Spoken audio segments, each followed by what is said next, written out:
Llegó diciembre con su alegría. Y déjalo ahí. Y las lucecitas nos recuerdan que viene una época muy especial, que debería ser muy especial en todos los lugares del mundo. Porque aunque no hay ninguna evidencia de que el Señor haya nacido en diciembre, sin embargo, es una oportunidad para celebrarle. Yo pienso que cuando uno mira los calendarios, lo último que vi es el día del Internet, ya apareció por ahí, el Día Mundial del Internet. Hay de todo. Entonces, ¿por qué no?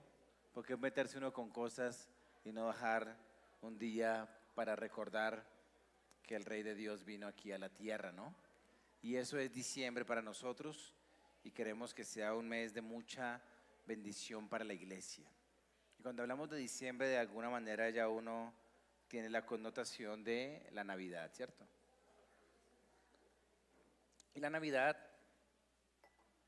es un tiempo de promesas.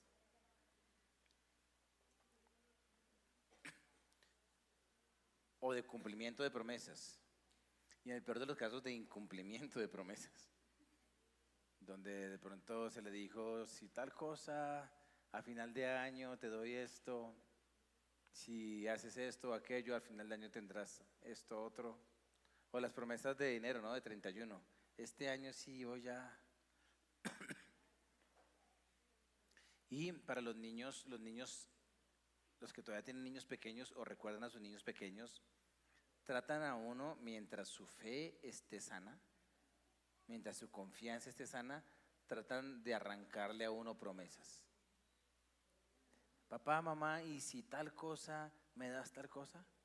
Prométeme esto. Las cartas son eso, las cartas es como tratar de lograr un sí lo voy a hacer de parte de alguien que puede hacerlo.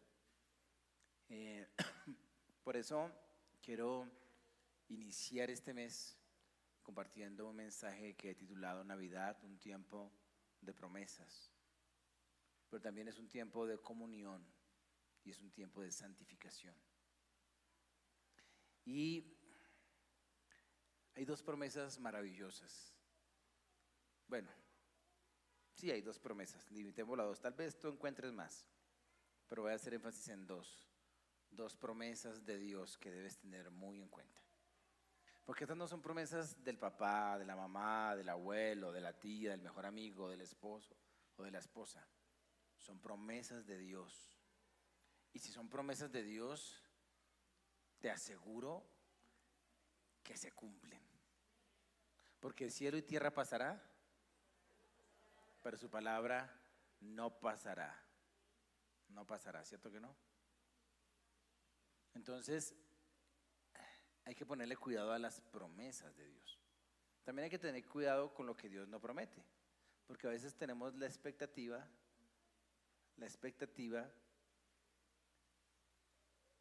de pensar que Dios ha prometido cosas que no necesariamente Él promete. Por ejemplo, Él no promete que cada hombre y que cada mujer del mundo tendrá un esposo o una esposa. Eso no es ninguna promesa bíblica. Es más, hay más mujeres que hombres en el mundo, entonces para cumplir la promesa tocaría entrar en algunas negociaciones un poco extrañas, ¿no? Que el Antiguo Testamento mostró que no eran de lo mejor, cuando se tenía 6, 7, 10, 15 mujeres. Si tú hicieras la cuenta matemática, es imposible emparejar. Pero lo que sí Él prometió fue estar con nosotros siempre. Entonces a alguien que no tiene su idóneo o su idónea y tal vez no lo tendrá, Él ha prometido su presencia siempre, su presencia lo llena todo. Sí. Y eso segundo debería provocar un ¡ah! Pero cuando dicen, ¿será que yo no voy a...? Pero muchas veces el que haya esposa haya el bien y el matrimonio es algo muy lindo, pero muchas veces se ha elevado esto a un nivel de relevancia que no tiene. Porque el apóstol Pablo dijo, mejor le servirían solteros al Señor. Fue algo que él dijo. ¿Sí? El que está empezando la flor de la vida dice, ay no, soltero no. Los que ya han transitado algunas décadas dicen, sí, ya se pagué.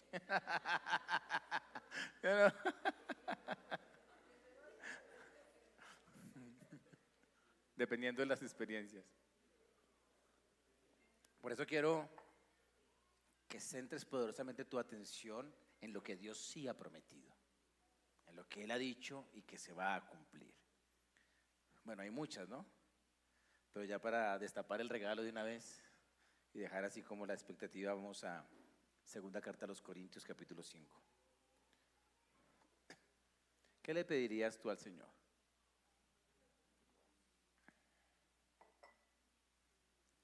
Aquí hay algo que muchos anhelan y que muchas anhelan.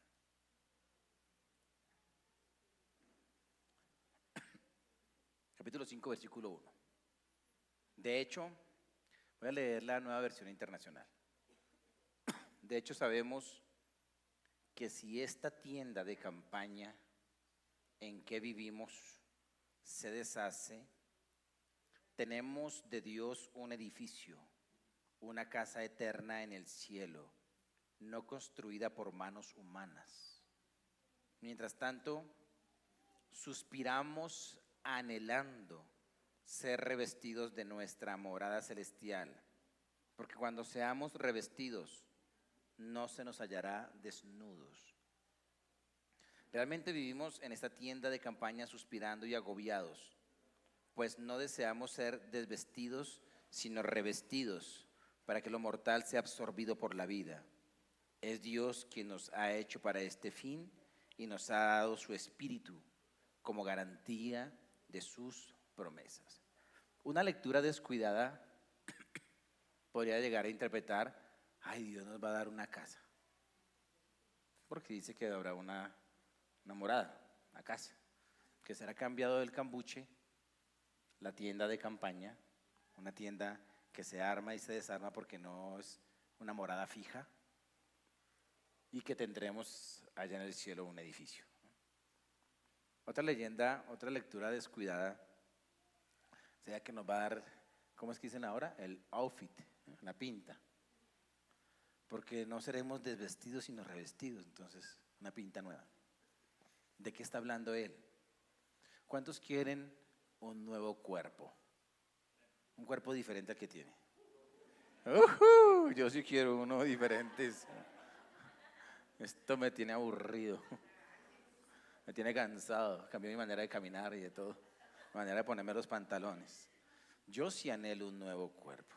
¿Ustedes no quieren un nuevo cuerpo? Con sinceridad. Ay, quiere el mismo que tiene, así, feíto como lo tiene. No es de pena. ¿Por qué creen que tanta silicona? Lo que está detrás de cada silicona, de cada gimnasio, es el anhelo de un cuerpo diferente. Y eso lo está prometiendo el Señor acá. Es lo que Él promete. No, sí se pagó un precio muy alto por eso. No fue gratis. Volvamos a leer detenidamente. De hecho, sabemos que si esta tienda de campaña en que vivimos, tu cuerpo, que lo llama una tienda de campaña. ¿Por qué? Cuando hablamos de tienda de campaña es porque uno está acampando.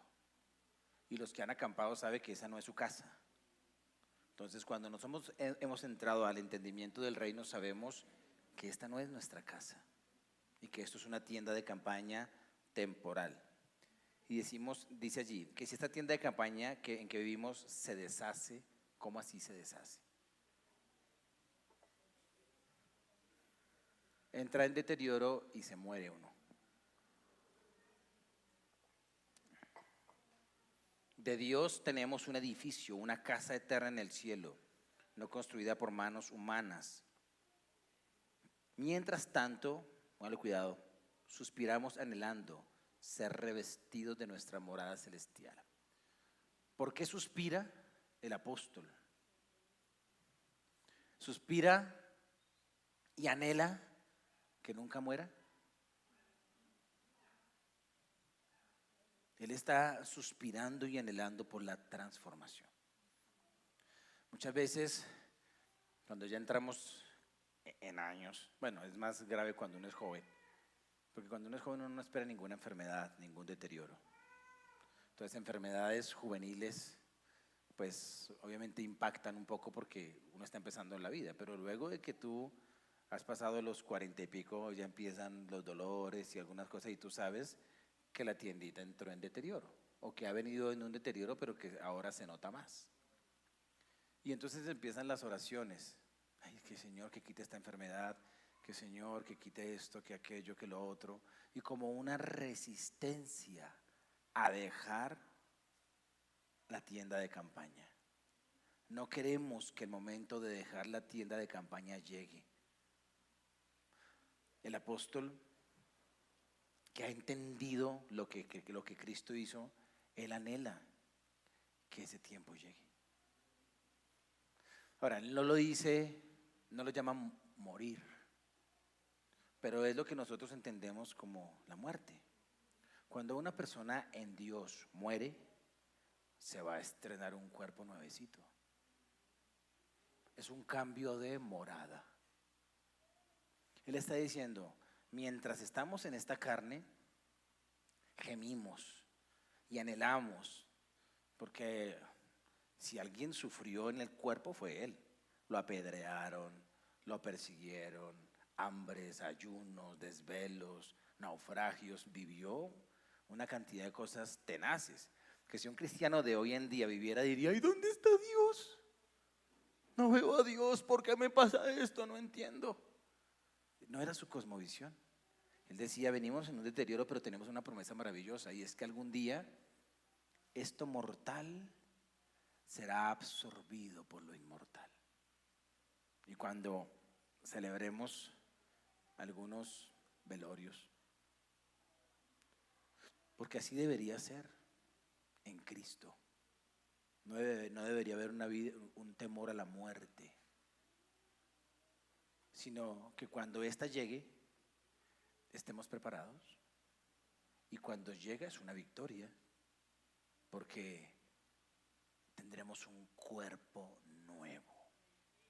Nota que no te está hablando solamente de vida eterna, porque uno podría vivir eternamente en forma de espíritu.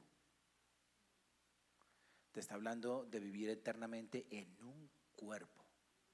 No viviremos eternamente sin cuerpo, viviremos eternamente con cuerpo, y cuerpos maravillosos, hermosos, gloriosos. Así que si tú te miras al espejo y no estás conforme con tu cuerpo, tranquilo que esa tribulación pasará. No vayas al cirujano, a no ser que sea por un tema de salud. No inviertas tiempo allí y dinero, que es como está haciendo mucha gente.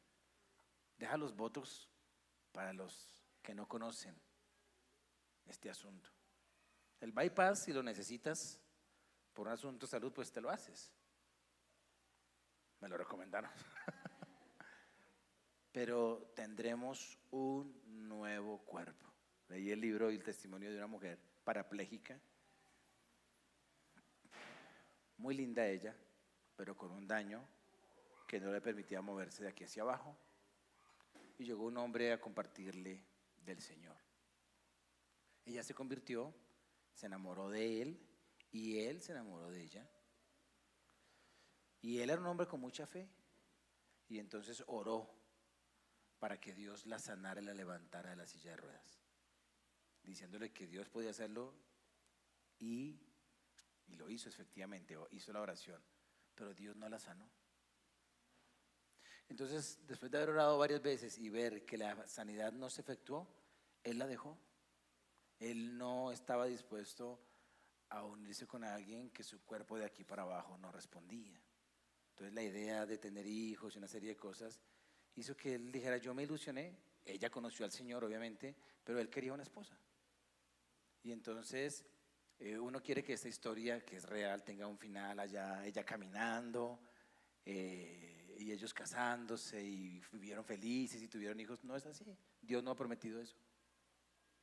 Ella, ¿en dónde encontró consuelo? En esta palabra, cuando entendió que su enfermedad algún día no estaría, y que en la eternidad tendría un cuerpo nuevo, y vivió con esa esperanza. Así que hay un cuerpecito para ti. Y no son cuerpos repetidos, son cuerpos exclusivos, diseñados por Dios. Qué creativo es, ¿no? Y qué poderoso. Y el apóstol dice que debemos anhelarlo.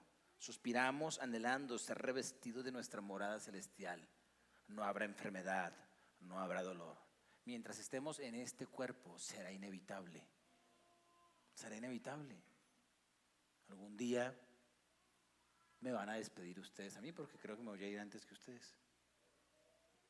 Porque espero un cuerpo nuevo. ¿Por qué no se vaya así? Yo quiero. No habrá barriga ni dolores. Tengo unos dolores por aquí últimamente. Todavía no. Eso decía el apóstol.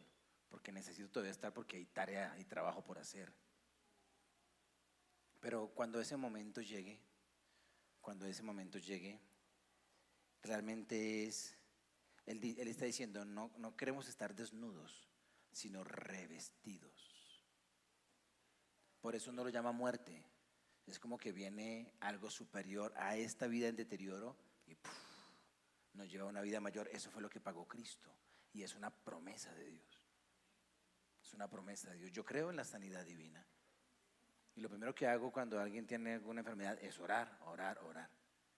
Y luego de que he orado y veo que no se sana, pues mando a otro para ver si la oración de otro responde. Si no funciona, entonces lo preparo para la eternidad. Y a muchos no les gusta que yo llegue a esa parte. En alguna ocasión me dijeron, es que vino y me habló el pastor como si yo me fuera a morir. Es que todos nos vamos a morir. Y tenemos que saber llegar a la eternidad. Porque hay una promesa y es que la vida continúa. Y el Señor nos dice, les aseguro que tengo un cuerpo nuevo para ustedes. Ahora, dice el versículo 5, es Dios quien nos ha hecho para este fin y nos ha dado su espíritu como garantía de sus promesas. Es decir, depositó su espíritu en la tienda de campaña, en este cuerpecito que se enferma, que se aflige, que se cansa. Allí colocó su espíritu como arras, como garantía, como diciendo, viene, les voy a dar un poquito de lo que viene. Y pum, nos da su espíritu, que nos hace felices. Este tiempo de alabanza estuvo hermoso, ¿cierto? Y uno canta y uno, esto es una gotica de lo que es el cielo. No solamente un cuerpo nuevo, sino un ambiente de tanta alegría y felicidad que cuando uno experimenta eso, entonces la canción de antaño que decía, hay momentos que no deberían terminar, hay momentos que, y cuando esa canción se compone está hablando de los momentos en su presencia, donde uno no quiere que eso se termine. Cuando uno ha probado eso, ¿cómo no anhelar estar allá? Cuando uno está muy agarrado a esta vida e ignora lo que viene, es cuando uno se aferra aquí y hace oraciones que al final no van a ser respondidas. Tiene expectativas que nunca llegarán y está aquí agarrado. Pero el apóstol, tú no lo ves agarrado de nada terrenal. Él tiene su mirada arriba y sabe que hay una promesa de Dios. Y eso los lleva a vivir cuidando su tienda, porque en su tienda habita el Señor. Es como que viene el Espíritu de Dios y habita en esta tienda para prepararnos para una tienda, para un cuerpo perfecto y completo que durará por siempre. Tendremos un nuevo y definitivo cuerpo. Mira otra promesa, versículo 6. Por eso mantenemos siempre la confianza, incluso sabiendo que mientras vivamos en este cuerpo estaremos alejados del Señor. En efecto, vivimos por fe, no por vista. Así que nos mantenemos confiados y preferiríamos ausentarnos de este cuerpo y vivir junto al Señor. Por eso nos empeñamos en agradarle, ya sea que vivamos en nuestro cuerpo o que lo hayamos dejado. Porque mira la promesa, versículo 10, porque es necesario que todos comparezcamos ante el tribunal de Cristo para que cada uno reciba lo que le corresponda, según lo bueno o malo que haya hecho mientras vivió en el cuerpo. Cuerpos nuevos en la eternidad, pero otra promesa. En la eternidad vamos a comparecer ante el tribunal de Cristo. ¿Y eso les alegra o les asusta? Es que explíquemelo, explícale un poquito. Pero es una promesa. Y que viene, viene. Entonces tú debes saber y debes salir con esto muy claro en tu mente y en tu vida. Que cuando dejemos este cuerpo para el templo nuevo que nos espera, también vamos a estar frente a algo que se llama el tribunal de Cristo.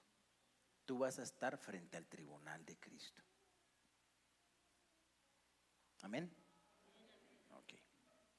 Una cosa es el juicio del gran trono blanco que aparece en Apocalipsis, y ese es el juicio donde se va a juzgar a los incrédulos. Es el último juicio. Es el Padre allí evaluando una sola cosa: ¿recibiste a Cristo o no recibiste a Cristo? ¿Qué hiciste con la predicación que se te dio? ¿La creíste, la interiorizaste, le entregaste tu vida o no? Los que van a estar en el juicio del trono blanco le dijeron a Cristo no.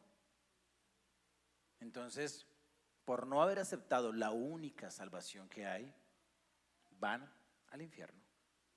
Ese es el juicio del gran trono blanco. El tribunal de Cristo es para los que son salvos. El tribunal de Cristo, en el tribunal de Cristo no se va a confrontar el pecado en el sentido de salvación o condenación, en ese sentido. ¿Por qué? Porque por eso murió Cristo, y porque no es por obras, es por gracia y es por fe. Pero en el tribunal de Cristo, ahí lo dice, mira, versículo 10, porque es necesario que todos, y le está hablando a la iglesia, comparezcamos ante el tribunal de Cristo para que cada uno reciba lo que le corresponde. Aquí está hablando de méritos. La salvación jamás será por mérito. A nadie le corresponde la salvación por algo que haya hecho. Es por pura gracia y es por fe.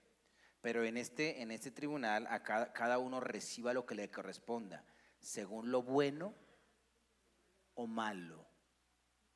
La salvación, como dice Efesios, no es por obras de justicia que uno haya hecho. No fue por si hizo lo bueno o hizo lo malo, porque todos lo hicimos lo malo. Es por la gracia de Jesús. Este tribunal sí se recompensa lo bueno o lo malo que haya hecho mientras vivió en el cuerpo después de haber aceptado a Cristo. Bueno, esa última parte no la dice allí, pero está en el contexto. Por eso debería motivarnos. ¿Quién en esta semana oró por la salvación de alguien? Levante la manita. Bueno. ¿Quién se atrevió un poquito más a llamar a alguien esta semana en aras de conectarlo con el Señor, hacer un contacto con alguien? Bien. Todo eso lo está viendo Dios. Dios está viendo cuántos invierten su vida en Él, y Él lo va a premiar. Porque el ministerio y la misión tienen premio. El premio del supremo galardón. Tiene premio. Entonces, además de la salvación, Dios tiene una serie de recompensas para quienes viven para Él. Por eso, es que tenemos tan marcada la condenación que te dice en tribunal de Cristo y uno, ¿cierto? Ahora, no está mal que uno como que, pero yo les animo a que pensemos no en perder, porque va a haber pérdida de acuerdo a las obras. Pero no nos enfoquemos en lo que vas a perder, enfócate en lo que vas a ganar.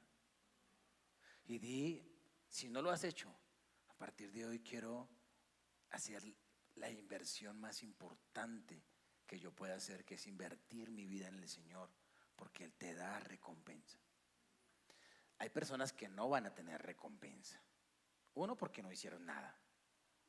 Son salvos, porque le entregaron su vida al Señor. Algunos se salvaron en los últimos días de su vida y son salvos, pero no tienen recompensa porque no hubo obras para el Señor. Otros serán juzgados por la motivación de sus obras, porque dice en otro texto, dice que el fundamento es Cristo y cada quien mire cómo edifica. Si sobre ese fundamento coloca oro o plata o piedras preciosas o heno o hojarasca. Y dice, la obra de cada uno será probada por el fuego. Y el que edificó hojarasca, es decir, que no valoró el fundamento, sino se edificó ahí una cosita y poquita para el Señor, entonces será probado por el fuego, y si el fuego la consume y no permanece firme esa obra, entonces será salvo por gracia, pero no habrá recompensa. Aquí el apóstol Pablo no dice,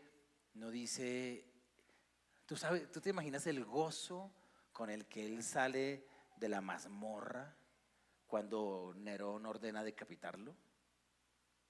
Él se lo escribió a Timoteo: he peleado la batalla, he corrido la carrera, he guardado la fe, ahora voy por la corona de vida que Dios le ha prometido a los que le aman. Y él salió.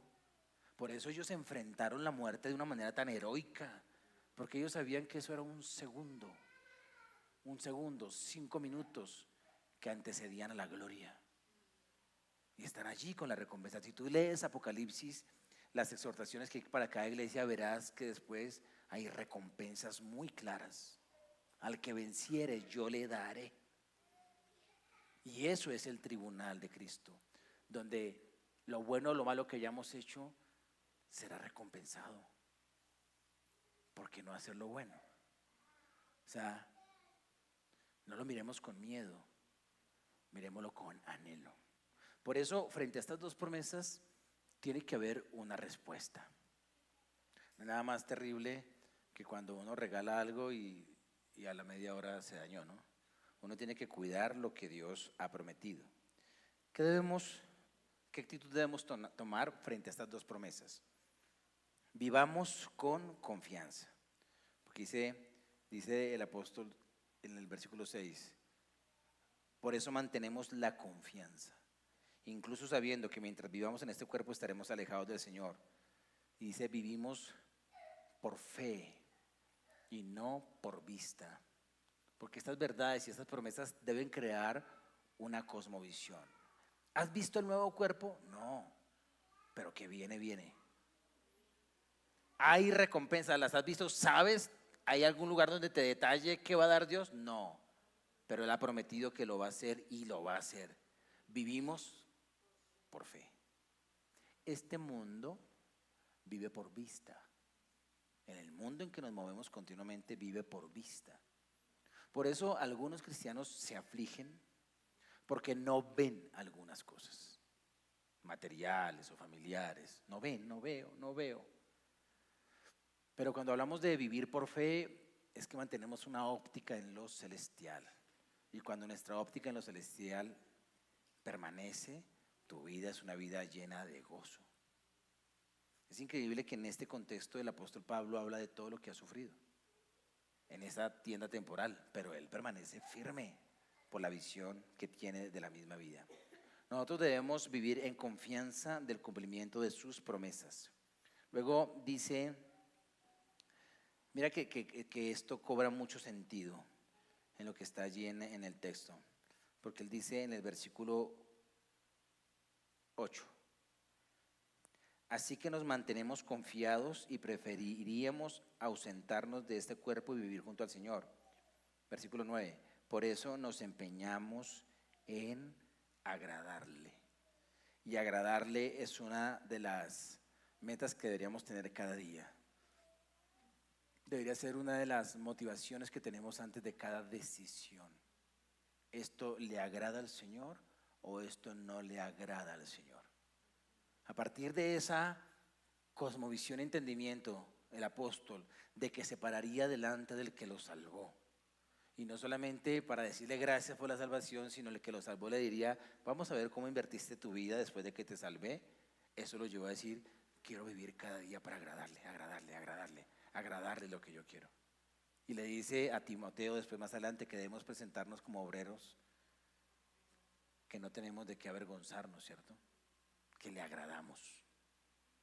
Y recuerden cuando Jesús como ser humano entra al bautismo y se abren los cielos y el Padre dice, este es mi Hijo amado en quien tengo complacencia. Hoy en día creo que si volviera a haber una experiencia así, escucharemos una voz que diría, estos son mis hijos amados. Y ya.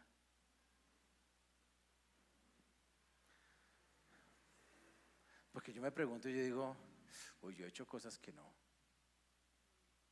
puedo decir hoy le agradé al Señor. Pero cuando Jesús estaba allí, no había nada que hubiese hecho Cristo que hubiese desagradado al Señor. Por eso esta meta frente a estas promesas es, quiero vivir en confianza, no en miedo humano, ¿no?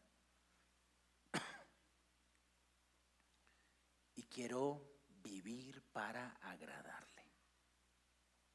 Sencillo. Y ese agradarle es que antes de cada cosa tú preguntes, ¿esto le agrada al Señor? En todos, en la parte de nuestra vida ética, pero también en que le sirvamos con todo el corazón. Con nuestro tiempo, con nuestros talentos, con nuestros recursos. ¿Cómo crees que debe ser un 2025 agradándole al Señor? Planéalo de esa manera. Planéalo de esa forma. Quiero agradarte, Señor. Lastimosamente el evangelio que se predicó, que se ha predicado, que ha habido como un bombardeo de ese tipo de evangelio, hacen que uno quiera que Dios viva para nosotros, en lo que queremos, en nuestras expectativas, nuestras peticiones. Casi siempre en los proyectos del año está lo que yo quiero que Dios me dé o lo que yo quiero lograr y que Dios me ayude a lograr. Pero deberían llenarse los proyectos de cómo quiero yo agradar al Señor, cómo quiere Dios que yo le agrade. Y créanme que no es tan difícil poder escribir cómo puedo agradarle a Dios. Coloca los 5 propósitos allí: adoración, comunión, ministerio, discipulado, misión. Alíñate con eso y estarás viviendo para aquello para lo cual Dios te creó, y eso le va a agradar. Y luego termina el texto diciendo esto.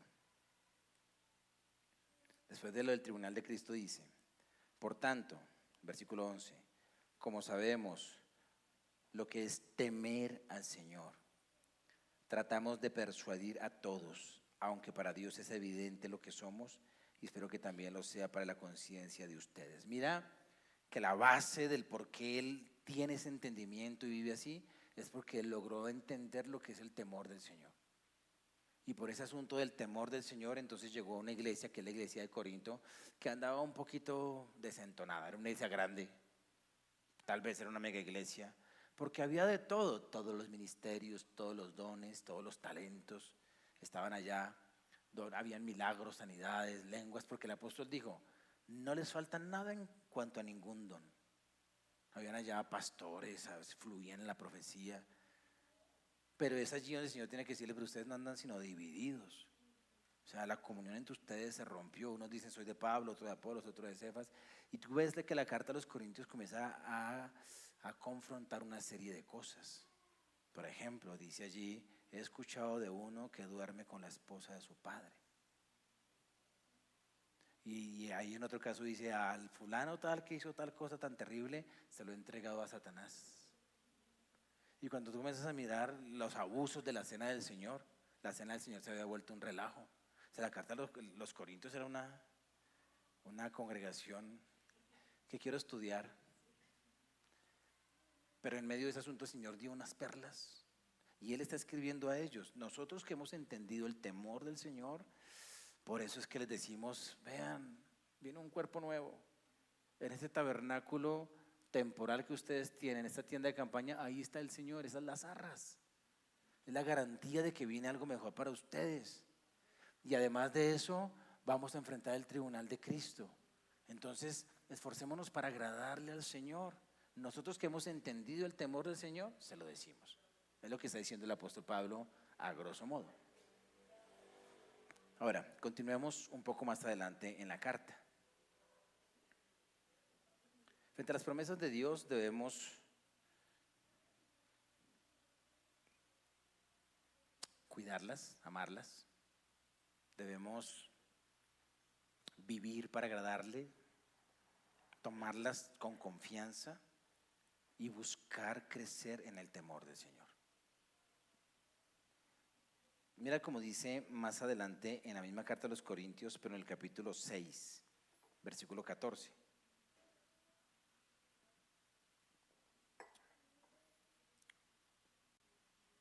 No formen yunta con los incrédulos. ¿Esa es la NBI? Ponlo en la NBI, porfa. No formen alianza con los incrédulos. Es lo mismo. Yunta está hablando de los bueyes, ¿no? Del yugo, que es para trabajo. Aquí habla de alianza con los incrédulos. Y básicamente son relaciones de compromiso, son relaciones de pacto, son relaciones de intercambio.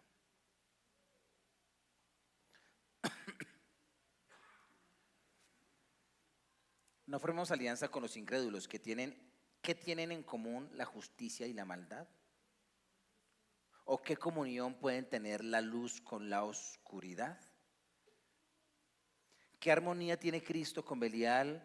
¿Qué tiene en común un creyente con un incrédulo? Entonces, ¿qué debemos tener en cuenta de acuerdo a las promesas? Tenemos que cuidar la comunión. La comunión. Porque en la comunión hay transferencia. A veces hay algunas relaciones que son de contrato. Una relación de un trabajo, por ejemplo, donde tú puedes trabajar para una persona o para una empresa que tú no sabes cuál es la creencia de esa persona, tú no tienes ni idea de cómo es la vida personal de aquella persona o de aquel grupo, pero es una relación de trabajo, de un contrato donde tú prestas un servicio, te pagan y ya. Y que tú hagas con integridad lo que hacen, ¿no? Es decir, que ese trabajo no te lleve a hacer cosas de las tinieblas. Entonces, no estamos hablando de ese tipo de relación, estamos hablando de una relación más íntima. Por eso aquí allá habla de yugo, está hablando de comunión en sí, y aquí utiliza el término alianza, porque en la alianza ahí son relaciones de comunión, relaciones de pacto. Por ejemplo, cuando se involucran los sentimientos, eso ya es una relación de pacto, ya es una relación de alianza, ya es una relación de comunión. Y cuando hablo de involucrar sentimientos profundamente, hablo de sentimientos de pareja, pero también hablo de amistades. Porque los amigos uno llega a amarlos muchísimo, amigos, amigas. En el caso mío, ¿no? Y cuando tú ves la comunión, las buenas relaciones hacen esto. Perdón si no me alcanzan a ver, pero imagínense. La comunión entrelaza. Y ahí empieza a haber una contaminación. Entonces uno tiene que mirar bien con quién comulga. Porque la influencia es sutil y poderosa. Y muchas veces viene una serie de deterioros o efectos posteriores que empezaron con una relación equivocada, incluyendo lo sentimental, pero no limitándome a lo sentimental, ampliando allí cosas. Hay personas de las que Dios tiene, o más bien, Dios quisiera que nos distanciáramos. Cuando tú vas a empezar una empresa, tienes que mirar con quién haces alianza. Porque tú puedes hacer negocios con personas, pero alianza no con todo el mundo. Para eso tienes que tener dirección del Señor. Está diciendo, sin embargo, aquí está hablando de una comunión de unas relaciones que están llevando a los corintios a todo lo que describe la primera carta y parte de la segunda, a prácticas pecaminosas, por la conexión que hay con ciertas personas. El apóstol Pablo comienza a mirar cuál es el problema que ha habido, y el asunto empezó por la comunión. Detrás de, hay subtítulos, ¿no?, en las Biblias: un pecado de inmoralidad juzgado, abusos de la cena del Señor y ese tipo de cosas. Detrás, como el inicio de esas cosas, está la comunión. Entonces él comienza a decir, solucionemos el asunto de raíz. Coge el hacha y pégale a la raíz, no al tronco. La raíz tiene que ver con comunión. Allí está. Así que muchos de nuestros problemas, nuestras tendencias al pecado, comienzan a perder fuerza cuando tú quitas la comunión, lo que te conecta con ese tipo de situaciones o de ambientes. Es por eso, adolescentes que están por allá en otro lado, aquí los digo para que sus papás les digan, aquí están los adultescentes. Es por eso que hay que cuidar a los chicos de ambientes de fiesta, en los colegios, de esos ambientes donde se presta la canción, el ritmo, la música, y empieza a haber un intercambio allí. Porque aunque parezca que no es nada malo y que el chico es un buen chico, una buena chica y los amigos, eso está empezando a filtrar cosas. Continuemos.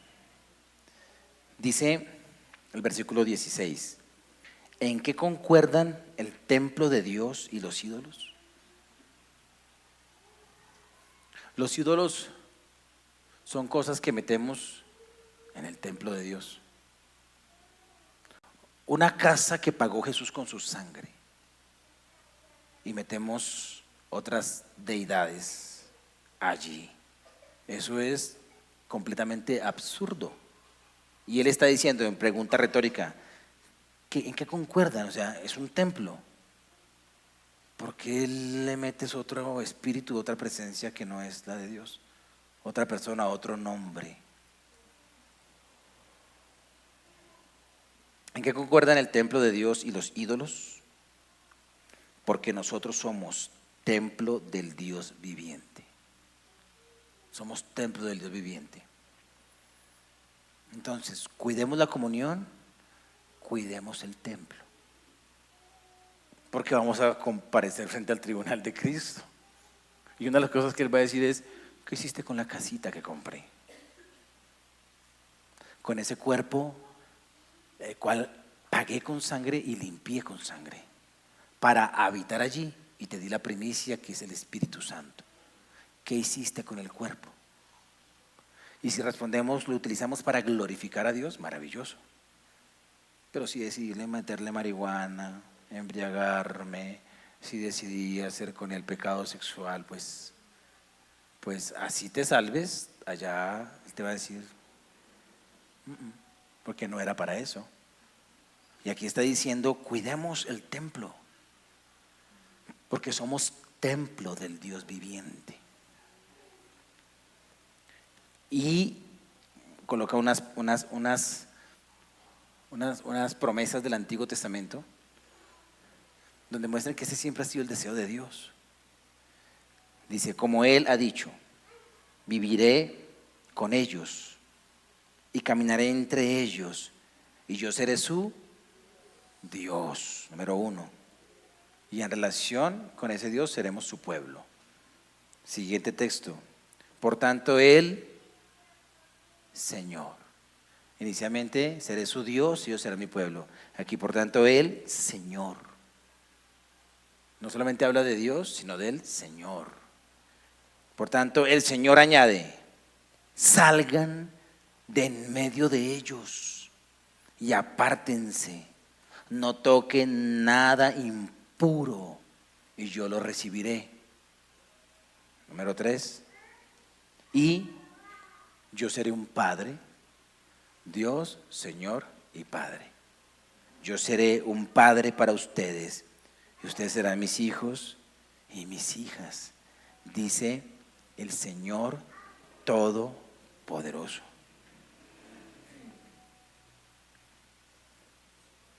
Y luego sigue el capítulo 7, versículo 1. Mira lo que está completando allí el apóstol. Como tenemos estas promesas en Navidad, queridos hermanos, purifiquémonos de todo lo que contamina el cuerpo y el espíritu. ¿Qué contamina el cuerpo? Todos los pecados que se cometen con el cuerpo. Pero ¿qué contamina el espíritu? Muchas cosas que tú dices, ¿y qué de malo tiene? ¿Qué de malo tiene que yo escuche Guns N' Roses?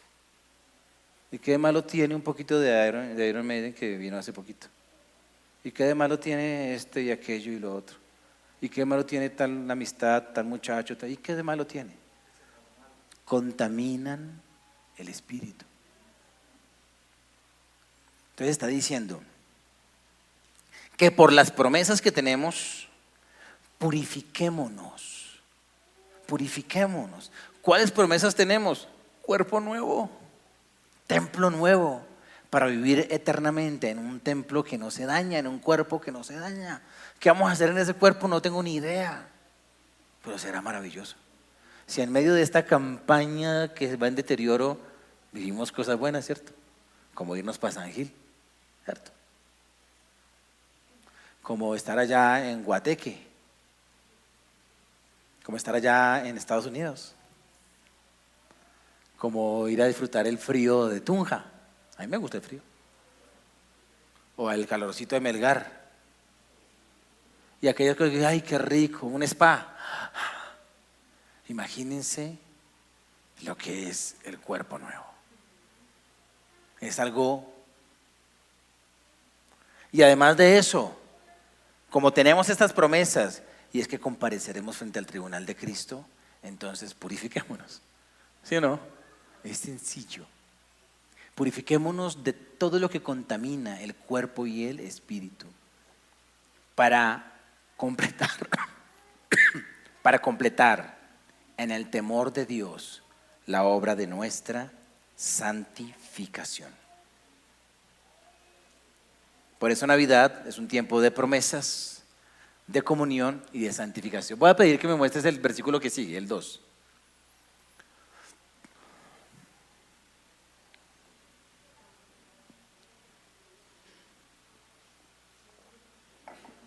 Un problema de fondo que está ocurriendo en esta iglesia es un problema de comunión. Y la comunión no tanto es no te metas con, sino métete con. Ellos le habían hecho así al apóstol Pablo. Porque el apóstol Pablo les hablaba como a ellos no les gustaba. Porque el apóstol Pablo los confrontó durísimo. Porque el apóstol Pablo se les metió al rancho y a la cocina. Porque es un apóstol y nuestro trabajo es discipular. Y les habló de una manera que dijeron, uy, ¿este qué se ha creído? Y entonces cerraron su corazón. Y en vez de relacionarse con los apóstoles como debían relacionarse con las autoridades, con el cuerpo de Cristo, comenzaron a tener amistad con la gente del barrio, de la comunidad. Y en Corinto se practicaba la prostitución sagrada. Entonces en medio de la amistad, ay, yo voy a tu culto, tú vas a mi culto. Yo voy a tu celebración navideña, tú vienes a la mía. Y entonces cuando iban al culto, se encontraba con un ambiente de seducción, con prostitutas sagradas, entre comillas. El culto, por ejemplo, a Diana de los Efesios era un culto de prostitución. Y entonces el culto era entrar en pecado sexual. Por eso él tiene que decir que, ¿cómo vamos? Dice en la primera carta, ¿por qué unir nuestro cuerpo, el cuerpo de Cristo, al de una ramera? Habían cosas terribles que estaban pasando por la asociación. Nosotros estamos en un ambiente, en un mundo, uno dice, uy, escandaloso los corintios, mira que está hoy. Con todo el programa del mundo, la nueva mesa para el culto a los mismos demonios de siempre, donde se promueve el sexo hombres entre hombres, mujeres entre mujeres, donde se promueve la perversión sexual. Y por andar de tanta comunión, de alianzas, de que comprender, de una serie de cosas allí, terminan aceptándose pensamientos, terminan aceptándose creencias, posiciones. Eso es contaminación y eso viene por la comunión.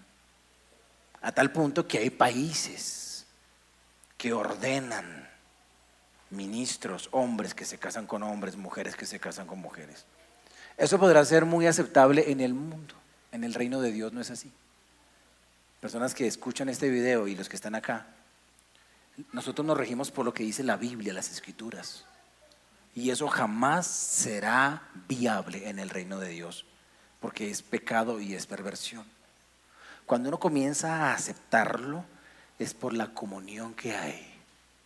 Y comienzan a filtrarse pensamientos que después los llevan a uno a prácticas. Y eso hay que quitarlo. Eso hay que quitarlo porque Dios no avala ningún tipo de pecado sexual.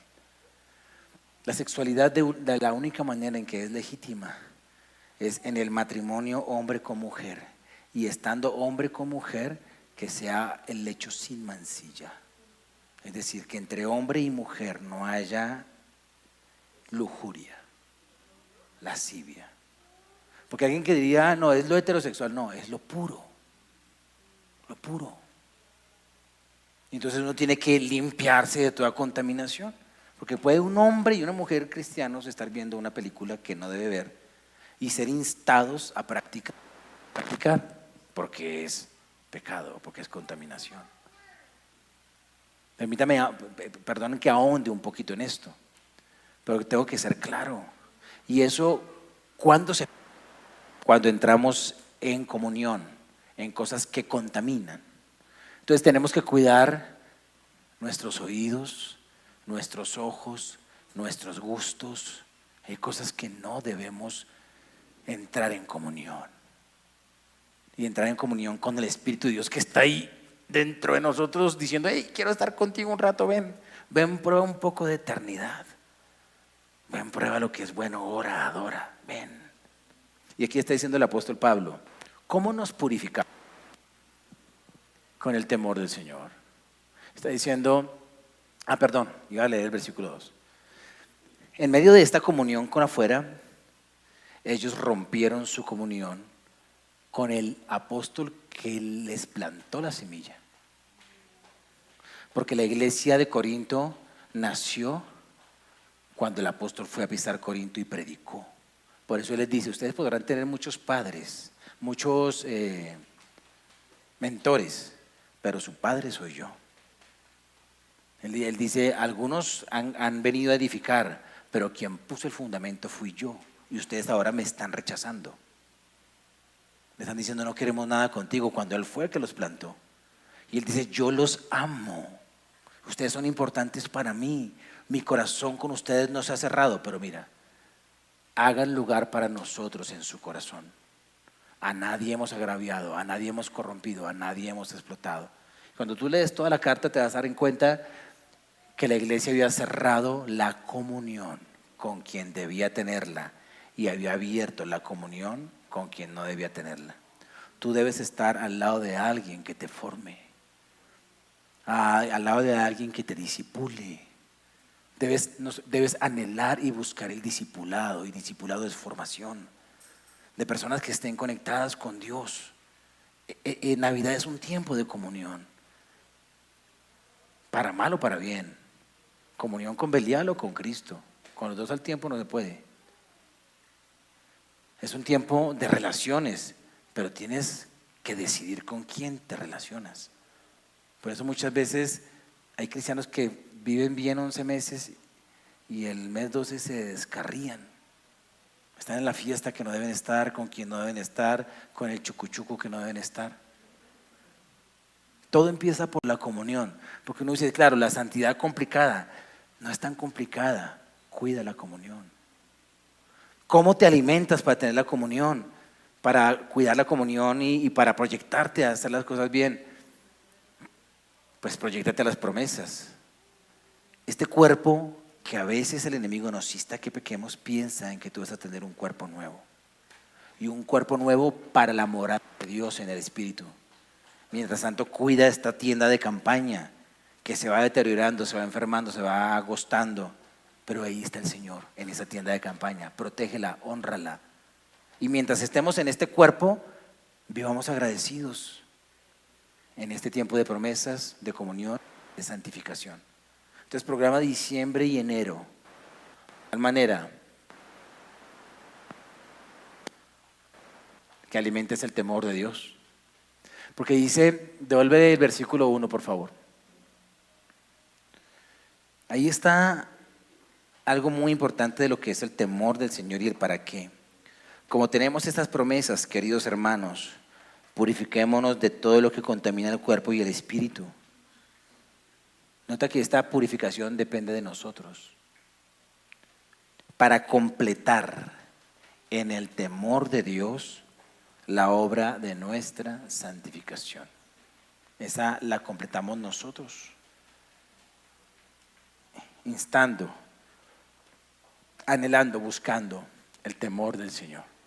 Entonces, Navidad, un tiempo de promesas, un tiempo de comunión, un tiempo de santificación, donde nosotros debemos vivir de acuerdo a las promesas de Dios con esperanza de que nos encontraremos con Cristo en el tribunal y diremos, valió la pena invertir toda nuestra vida en el Señor y cuidarnos. Y voy por la recompensa que Dios tiene para mí.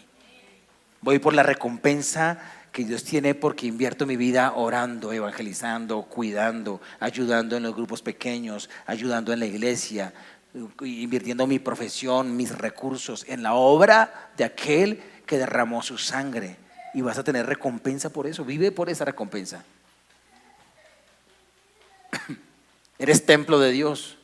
Cuidemos el templo. Comamos bien. Tratemos de prolongar nuestra vida, de que no se acorte nuestra vida por nuestra negligencia. Cuidémoslo al máximo. Dios sabe cuántos días vas a vivir. Mientras vivamos en este cuerpo, pues vivámoslo para Él. Y huyamos del pecado sexual. Escapémonos, salgamos corriendo. Evitemos al máximo todo lo que alimenta el pecado sexual. Pero también guardémonos de la contaminación del espíritu que viene de una manera muy sutil. Y trabajemos en el temor del Señor. Coloca qué vas a hacer para crecer en el temor del Señor. Si no has visto la serie del temor del Señor, esa puede ser un asunto. Ay, no vi las prédicas de noviembre. Pues míralas, porque todo lo que se predicó fue sobre el temor del Señor. Entonces eso puede hacerlo. Tienes que sacar tiempos con Dios en la mañana, en la noche. Si tienes un mes en el que tienes que intensificar tu búsqueda, es diciembre. Tienes que buscar. Y sobre todo gocémonos en que el Espíritu de Dios vive dentro de nosotros y que somos su templo. Padre, gracias por tu palabra, Señor. Porque tu palabra es buena. Tu palabra es santa. Tu palabra es maravillosa. Gracias, Señor, por amarnos como nos amas. Padre, yo quiero terminar este tiempo diciéndote que quiero ir por la recompensa, Señor, porque el tribunal de Cristo tiene recompensas. También hay pérdidas, Señor, pero no quiero pensar en la pérdida.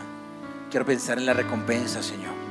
Y quiero, Padre de gloria, que inspires a la iglesia a buscar la recompensa del Hijo de Dios. Servimos por gratitud, por amor al Señor, pero que también tengamos la mirada puesta en el galardón, porque para eso nos describes que va a haber un tribunal, Señor. Un tribunal donde queremos llegar sin vergüenza, Señor. Donde queremos llegar diciendo, Señor, a partir de que entendí esto, empecé a vivir mis días, mis semanas, mis meses buscando agradarte y trabajando en tu obra, en el ministerio y en la misión. No hay manera mayor de invertir la vida que no sea así. Guárdate en santificación, guárdate en pureza y busca a Dios, y busca al perdido, y busca el alma para ser discipulada. Métete en la obra del Señor. Deshazte de las aflicciones del tiempo presente y proyéctate a la eternidad, a un Cristo que nos espera con sus brazos abiertos para dar recompensas, porque Él también valora a aquel que invirtió su vida por nosotros, valora las vidas que se invierten para Él, y es lo que queremos aquí. Tú puedes vivir para Dios el último tramo de tu vida. No sé en qué tiempo estás, pero lo puedes vivir para el Señor. La sangre de Jesús limpia cualquier fracaso, cualquier tiempo perdido. Él lo limpia. Pero proyéctate a que desde donde estás en adelante puedes vivir para Dios y dile: Señor, quiero vivir para ti, servir para ti, trabajar para ti. Si es necesario sufrir por ti, Señor. Quiero hacerlo. Gracias, Dios.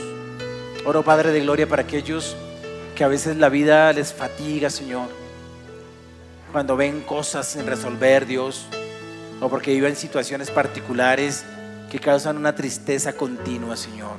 Oro para que se agarren a esta palabra, porque esta palabra nos dice que algún día todo esto terminará y terminará bien.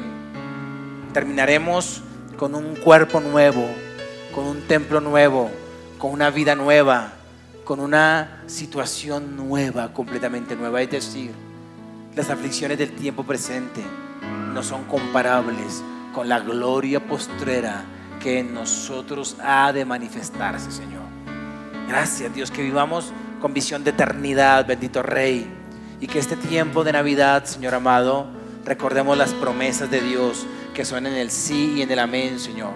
Que en este tiempo de Navidad, bendito Señor, cuidemos la comunión, que estemos con otros cristianos, Señor, porque debemos estar con otros cristianos, de esos que aman al Señor, de esos que quieren crecer, de esos que quieren buscar a Dios, Señor amado, para que le digamos no a la comunión con el mundo, Dios de gloria, y para que este tiempo de diciembre y de enero sea un tiempo de ejercicios personales, de santificación y de purificación. Gracias, bendito Señor. Padre, damos apertura a diciembre, damos apertura a la Navidad, damos apertura al tiempo donde se celebra el nacimiento de nuestro Rey. Damos apertura, bendito Dios, y con nuestra actitud, bendito Rey, transmitiremos un mensaje de qué es lo que es verdaderamente la Navidad. Bendito Señor. Padre, bendigo a tu iglesia en este mes. Bendigo a tu iglesia en este mes. No faltará nada, bendito Señor. Nada, habrá gozo, habrá alegría y habrá una expectativa linda para la vida que nos queda, Dios, que es bastante, Señor. Queremos, bendito Dios, dar todo de nosotros para ti, porque ya tú lo diste todo, Señor. Y eso es diciembre. Recordar que aquel que lo dio todo merece todo de nosotros. Gracias, bendito Señor. Te alabamos y te bendecimos en el nombre de Jesús. Amén y amén. Vamos a adorar a Dios con nuestras ofrendas. Prepara lo que trajiste para el Señor. Quiero bendecir, mientras tú preparas tu ofrenda, quiero bendecir la economía de la iglesia. Gracias. Gracias porque hay pan de Dios. Hay pan de Dios. Hay pan de Dios para las familias. Hay provisión, Señor. Hay provisión. Hay provisión para ti que estás escuchando esta charla. Hay provisión. El pan de la presencia del Señor es suficiente para todos. Declaro un mes muy bendecido, Señor. Declaro un mes de respuestas económicas. Declaro un mes de sustento. Declaro un mes de gratitud. Declaro un mes de generosidad. Declaro un mes de correcta actitud frente a lo material, Señor.